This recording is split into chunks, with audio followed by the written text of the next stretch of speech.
नमस्कार दोस्तों, मैं शैलेंद्र एक बार फिर अपने YouTube चैनल पर आपका स्वागत करता हूं। इस चैनल पर मैं आपके लिए हिंदी कहानियां लेकर आता हूं। तो आइए बिना देर किए आज की कहानी शुरू करते हैं। एक बहुत ही वीर और साहसी राजा था, लेकिन वह सनकी भी था। एक दिन राज दरबार में उसने अपने मंत्री से पूछा, कौन बड़ा है, मैं या भगवान? मंत्री ने कहा, आप ही हैं महाराज।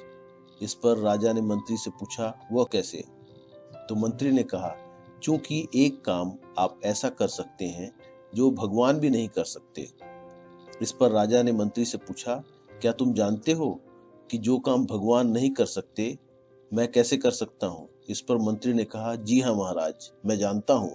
इस पर राजा के मंत्री से ईर्ष्या करने वाले सेनापति ने कहा, नहीं महाराज, ऐसा कोई काम नहीं है जो भगवान न कर सके। इस पर मंत्री ने कहा, महाराज, ऐसा काम है जो केवल आप कर सकते हैं। इस पर राजा ने मंत्री से कहा कि आप इधर उधर की बातें बनाए बगैर जल्दी से ये बताएं कि वह कौन सा कार्य है जो भगवान नहीं कर सकते लेकिन मैं कर सकता हूँ। इस पर मंत्री ने कहा, जरूरत पड़ने पर आप किसी को भी आजीवन देश निकाला दे सकते हैं, लेकिन भगवान नहीं। इस पर राजा ने कहा, हाँ, यह बात जरूर है कि अगर कोई बड़ा अपराध करता है तो उसको आजीवन देश निकाला देने के लिए मैं सक्षम हूँ और मैं बिल्कुल बिना संकोच किए उसे यह सजा दूंगा। इस पर मंत्री ने कहा, लेकिन यदि भगवान चाहे तो भी यह दंड किसी को नहीं दे सकते। इस पर राजा ने पूछा, क्यों नहीं दे सकते? तब मंत्री ने विस्तार में बताया कि महाराज, चूंकि सारा संसार ही भगवान का राज्य है, कोई ऐसी जगह नहीं है जहां उसका अधिकार न हो। चाहे कोई कितना भी अपराध क्यों न करे, भगवान अपने राज्य से उसे नहीं निकाल सकते। यदि निकाल भी दिया तो यह निश्चय नहीं कर सकते कि उसे कहां भेजा जाए, परंतु यह कार्य आप आसानी से कर सकते हैं।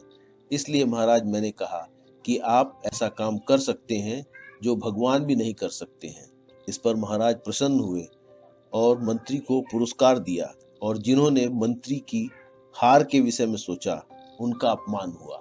तो दोस्तों, इस कहानी से हमें शिक्षा मिलती है कि जीवन में हमें कभी भी किसी की उन्नति, सुख आदि देखकर ईर्ष्या नहीं करना चाहिए।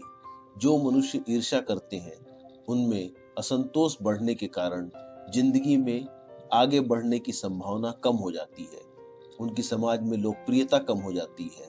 अतः हमें विनम्र रहकर अपने ईर्ष्या की भावना की तीव्रता को कम करना चाहिए। इसके लिए हमें अपनों के सफलता की तारीफ करना चाहिए। समाज, परिवार या व्यवसाय में किसी के योगदान की तारीफ करना चाहिए। इससे हमारे ईर्ष्या की भावना कम होती है। दोस्तों, यह कहानी आपको कैसी लगी? अपनी राय कमेंट बॉक्स में अवश्य दीजिएगा। कहानी यदि पसंद आई हो तो लाइक का बटन दबाकर अपने मित्रों को अवश्य शेयर करें, और अंत में बेल बटन को दबाकर चैनल को सब्सक्राइब करिएगा, जिससे भविष्य में भी मैं आपको इस प्रकार की हिंदी कहानियाँ प्रस्तुत करता रहूँ। धन्यवाद।